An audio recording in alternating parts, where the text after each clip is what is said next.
And the show went on. Cultural Life in Nazi-Occupied Paris, by Alan Riding. Narrated by Stephen Hoye. Copyright 2010 by Alan Riding. This unabridged audiobook is published by arrangement with Knopf Publishing, a division of Random House Incorporated, and was produced in the year 2010 by Tantor Media Incorporated, which holds the copyright thereto.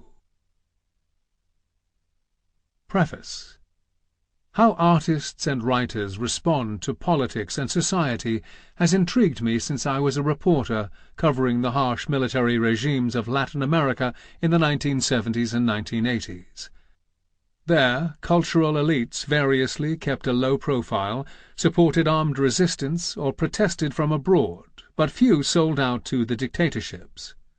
When I moved to Paris in 1989, the subject came into sharper focus. Now I found myself in the birthplace of the intellectual engagé, of the legendary left-bank intellectual always ready to take on the political establishment.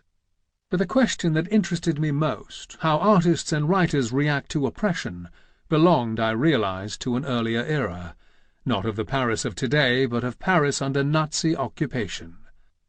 How, I wondered, had artists and intellectuals addressed the city's worst political moment of the 20th century? Did talent and status impose a greater moral responsibility? Was it possible for culture to flourish without political freedom? Such questions were, of course, examined, and with passion, immediately after the liberation of Paris.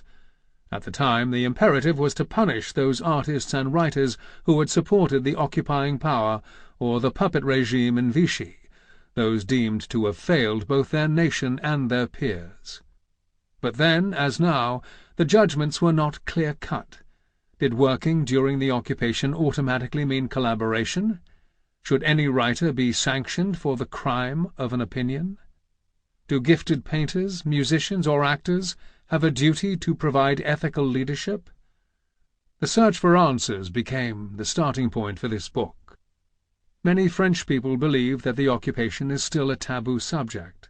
French friends warned me that my inquiries would be met by suspicion, embarrassment, even silence.